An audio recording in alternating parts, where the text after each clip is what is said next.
Good morning विद्यार्थी मित्र हो. नवीन युनिट आपण सुरू करतोय. संविधान. संविधानाला इंग्रजीमध्ये सिलॉजिझम असं म्हटलं गेलेलं आहे. संविधान या शब्दाची फोड सं अधिक विधान अशी केली जाते. सं याचा अर्थ एकत्रितपणे असणारी विधाने.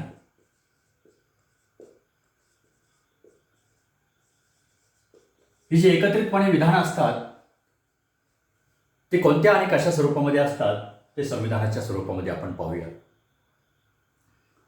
सुरुवातीला आपण हे स्पष्ट करूयात की संविधान हा एक व्यवहित अनुमानाचा प्रकार आहे. म्हणजे आपल्या लक्षात येईल की व्यवहित अनुमान आणि अव्यवहित अनुमान या दोन्हींच्या मध्ये जो फरक आपण पाहिला होता तो फरक असा होता की अव्यवहित अनुमानामध्ये केवळ एकाच आधार विधानापासून कशाच्याही मध्यस्थीशिवाय तात्काळ निष्कर्ष निष्पन्न केला जातो.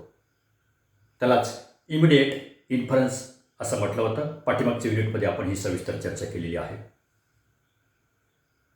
अव्यवहित अनुमानाची डेफिनेशन्स पाहत असताना आपण व्यवहित अनुमानाची व्याख्या पाहिली होती. ती अशी की एकापेक्षा अधिक आधारविधानं ज्या अनुमानामध्ये किंवा युक्तिवादामध्ये असतात आणि त्यापासून जो निष्कर्ष निष्पन्न केला जातो त्यास व्यवहित अनुमान असं म्हटलं जातं.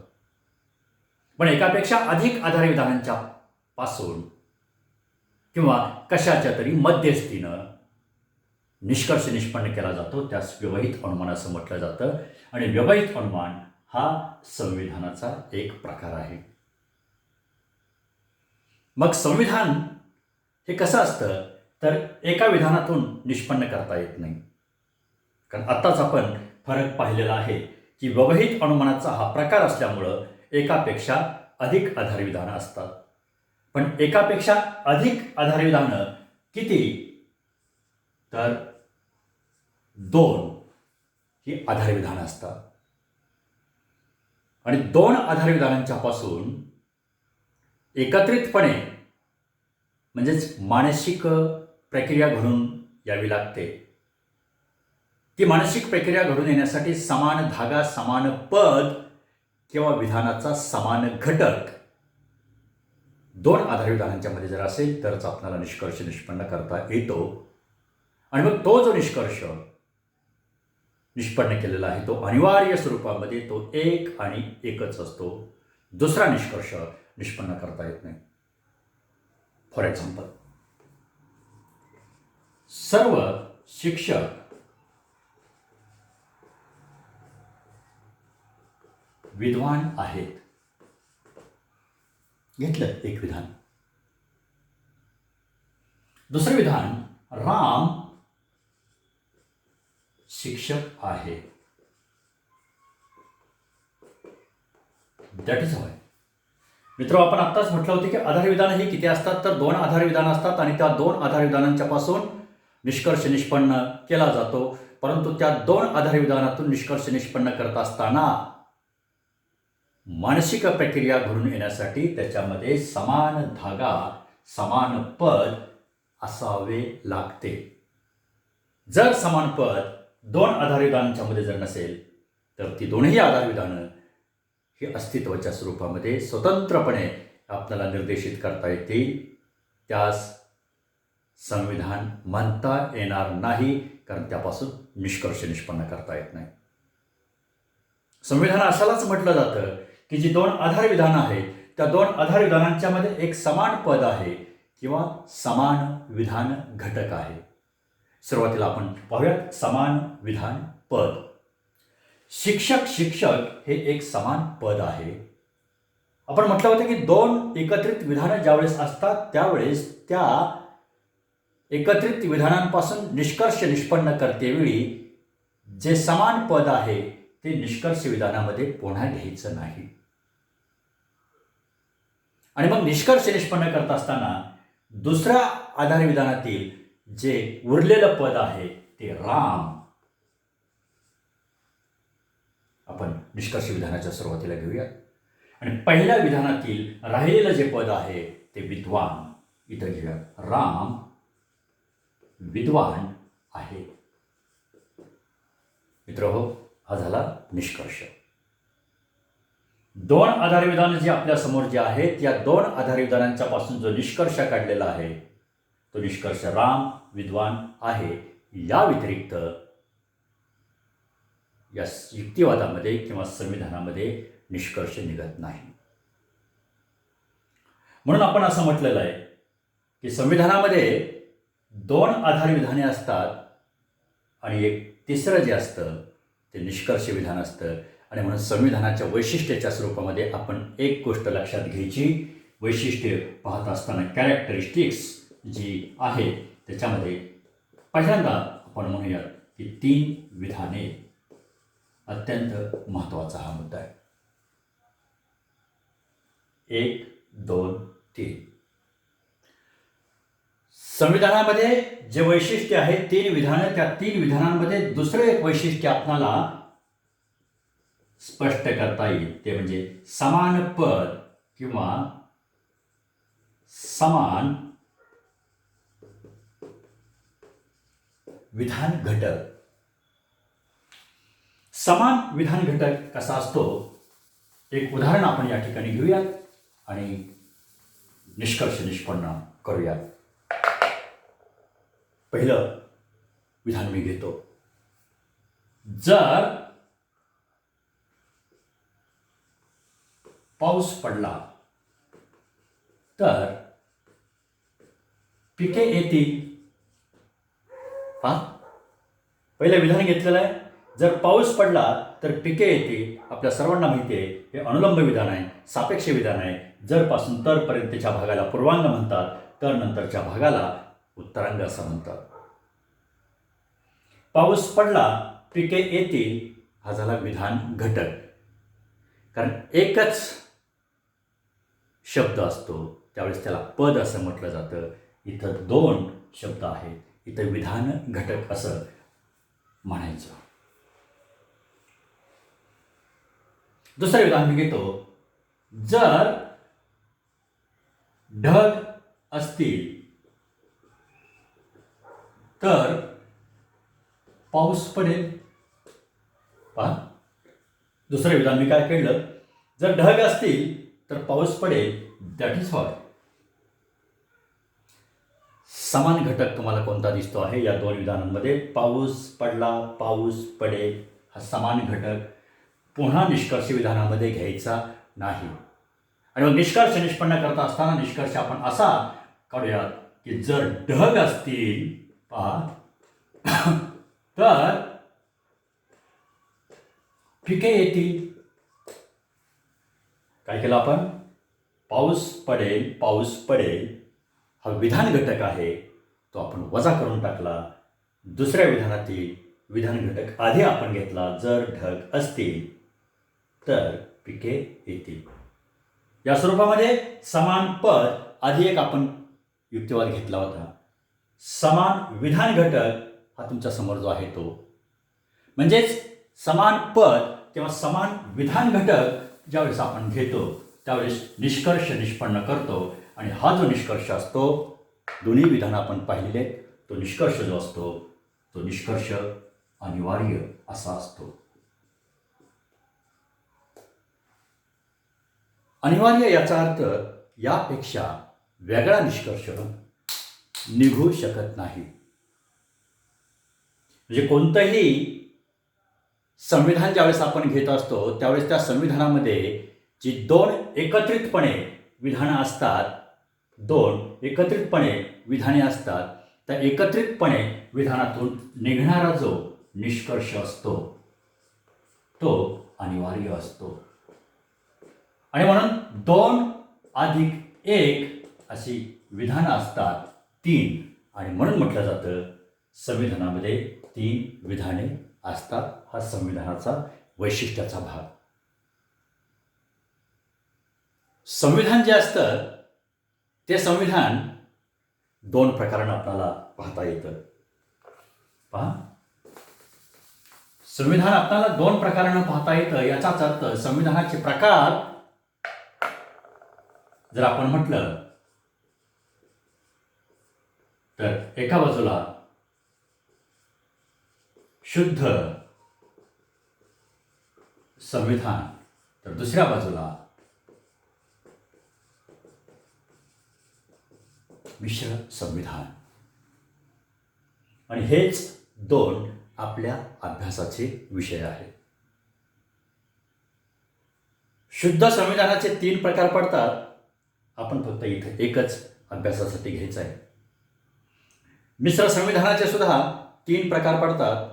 आपण फक्त एकच या ठिकाणी सिलेबसच्या अनुषंगानं त्याची चर्चा करायची.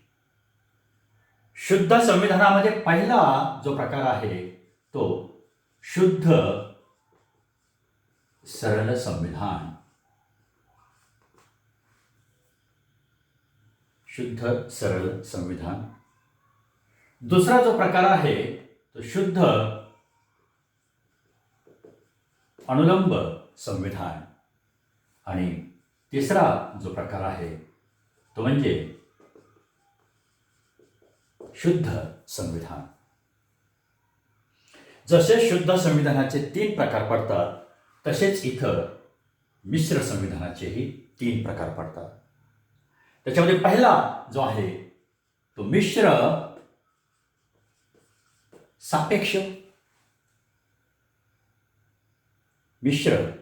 सापेक्ष संविधान.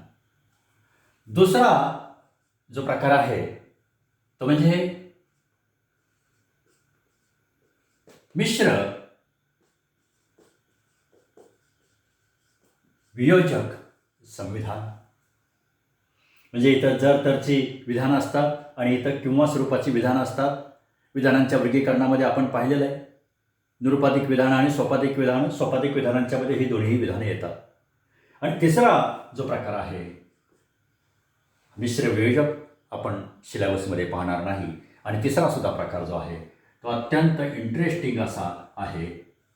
त्याचं नाव आहे उभयथा-पथी डायलेमा थिअरी असं म्हटलं जातं. ज्यावेळेस माणूस अडचणीमध्ये असतो, संकटात असतो, संकटातून मार्ग निघत नाही, अशा वेळेस काय करावं कळत नाही, त्यावेळेस उभयथा-पथी मार्ग दाखवते. मित्रांनो, हा भाग आपल्या सिलेबसचा नाही. मिश्र वियोजक सिलेबसचा नाही. मिश्र सापेक्ष पुढच्या युनिटमध्ये आपण पाहणार आहोत. आणि इथं शुद्ध संविधानामध्ये शुद्ध सरल संविधान, शुद्ध अनुलंब संविधान आणि शुद्ध संविधान. म्हणजे संविधानाच्या प्रकारामध्ये शुद्ध संविधानाचे 3 प्रकार आणि मिश्र संविधानाचे 3 प्रकार. पण या 3 प्रकारांमध्ये आपणाला फक्त एक प्रकार पाहायचा आहे. सुरुवातीला शुद्ध संविधान किंवा त्याला शुद्ध सरल संविधान असं म्हटलेलं आहे. मग त्याचा अर्थ स्पष्ट करत असताना आपण त्याची डेफिनेशन्स पाहायला पाहिजे. आणि ते डेफिनेशन्स करत असताना आपण असं म्हणूयात की ज्या संविधानातील 3ही विधानं, म्हणजे आधार विधानं 3 नव्हेत, 3ही विधानं, याचा अर्थ 2+1, 2 आधार विधानं आणि 1 निष्कर्ष विधान. म्हणून इथं मी म्हणतो 2 आधार विधानं अधिक 1 निष्कर्ष विधान. 3ही विधानं ही एकाच प्रकाराची असतात. ज्या संविधानातील 3ही विधानं ही एकाच प्रकाराची असतात त्यास शुद्ध सरल संविधान असं म्हटलं जातं किंवा शुद्ध संविधान असं म्हटलं जातं. फॉर एक्झाम्पल, जसे इथं मी सर्व शिक्षक विद्वान असतात, राम शिक्षक आहे, राम विद्वान आहे, 3ही विधानं ही एकाच प्रकाराची होती आणि त्या संविधान असं म्हटलं जातं. कारण वैशिष्ट्यामध्ये आपण पहिलंच वैशिष्ट्य घेतलेलं आहे, संविधानात 3 विधाने असतात. सर्व पोपट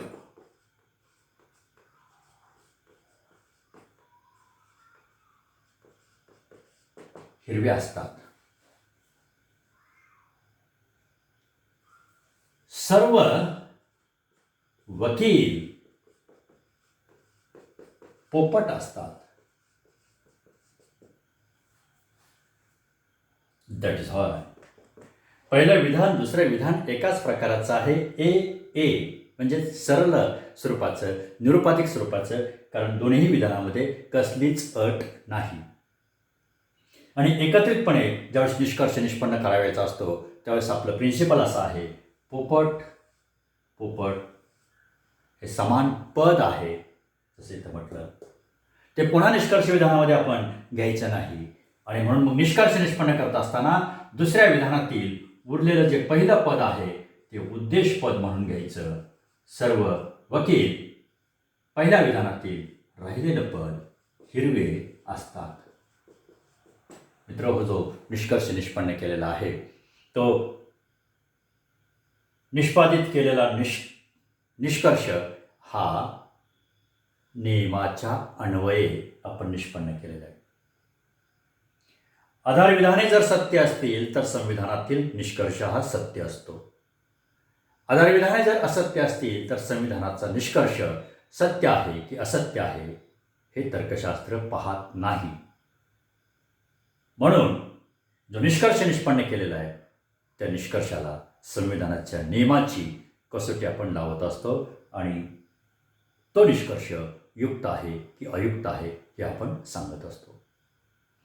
इथं दोन विधानांच्या पासून तिसरं विधान आपण निष्पन्न केलं म्हणून आपण म्हटलं की दोन आधार विधानं आणि एक निष्कर्ष विधान. निष्कर्ष निष्पन्न करत असताना कसा निष्कर्ष निष्पन्न करायचा? शुद्ध संविधानाची व्याख्या आपण पाहतोय की ज्या विधानामध्ये तिन्ही विधानं एकाच प्रकाराची असतात, म्हणजे दोन आधार विधानं आणि एक निष्कर्ष विधान एकाच प्रकाराची, याचा अर्थ निरुपाधिक, सरळ, घटक किंवा केवळ. आणि दुसरी व्याख्या संविधानाच्या स्वरूपामध्ये आपण इथं तयार करूयात. जर विधान मी घेतलं की जर पाऊस पडला तर पिके उत्तम येतील.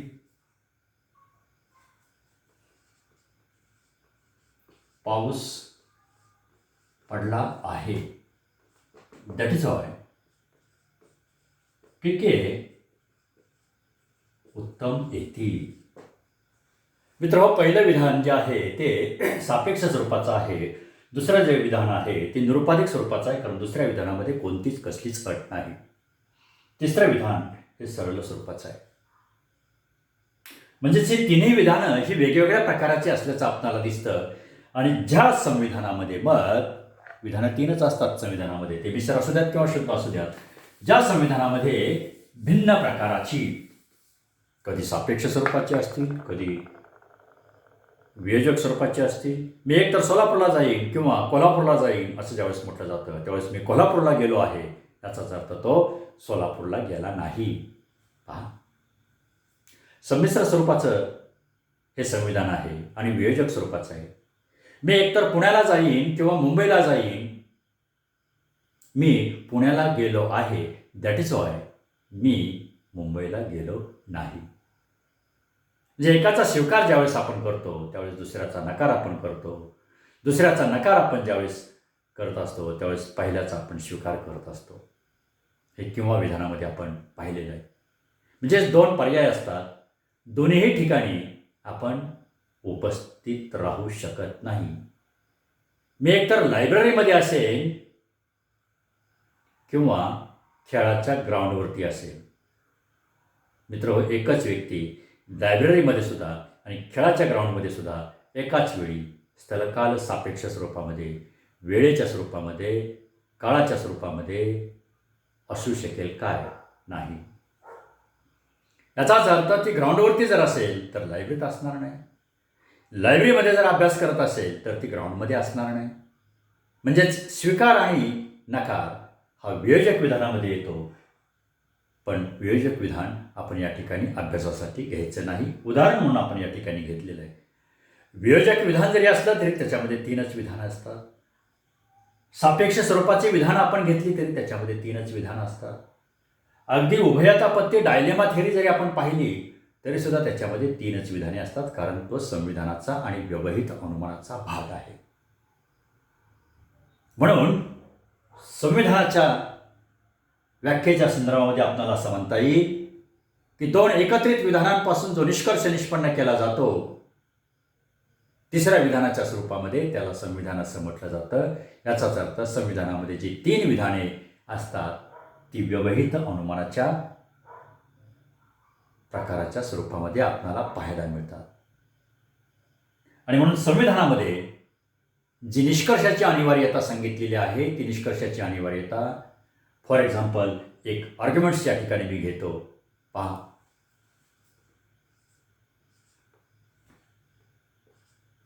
सर्व खेळाडू व्यसनी आहेत. सर्व पुस्तके वाचनीय आहेत. दॅट इज व्हाय. काय निष्कर्ष निघेल? 2 सरळ स्वरूपाची विधानं आहेत. उद्देशपद विधेयपद, उद्देशपद विधेयपद या 2 विधानांच्याकडे जर आपण पाहिलं, आत्ताच आपण डेफिनेशन केली होती की एकत्रित विधान आहेत का एकत्रित नाही, एका प्रकाराचे आहेत म्हणजेच निरुपाधिक आहेत, कारण त्याच्यामध्ये कुठलीही कंडिशन नाही. उद्देशपद आणि विधेयपद यांच्यामध्ये उपाधी नाही. दुसऱ्या विधानामध्ये उद्देशपद आणि विधेयपद यांच्यामध्ये उपाधी नाही. पण उपाधी नसणारी ज्यावेळेस एकाखाली एक विधान आपण निष्पन्न करत असतो किंवा आधार विधान म्हणून घेत असतो, त्यावेळेस तिसरा निष्कर्ष निघेल असं नाही. याचं कारण खेळाडू आणि व्यसनी ही जी 2 पदं आहेत, या 2 पदांच्या बाबतीत पुन्हा एक पद इथं दुसऱ्या आधार विधानामध्ये उपस्थित असायला पाहिजे. जर ते उपस्थित नसेल तर दोन्ही विधान स्वतंत्रपणे पाठीमागे आपण पाहिलं होतं की त्यापासून निष्कर्ष निघत नाही, कारण कन्सिस्टन्सी आपणाला 2 विधानांमध्ये दिसत नाही. इथं जर आपण म्हटलं की सर्व खेळाडू, आता कन्सिस्टन्सी याच्यामध्ये दिसते. सर्व खेळाडू व्यसनी आहेत, सर्व खेळाडू वाचनीय आहेत. याचाच अर्थ सर्व वाचन करणारे व्यसनी आहेत. सर्व वाचन करणारे व्यसनी आहेत. जो निष्कर्ष निष्पन्न केलेला आहे तो निष्कर्ष तर्कशास्त्राच्या नियमाच्या अनुषंगानं आपण निष्पन्न केलेला आहे. याचाच अर्थ त्याची वस्तुस्थिती आपण तपासून पाहायची नाही. आणि वस्तुस्थिती काय आहे हे तर्कशास्त्र पाहत नाही.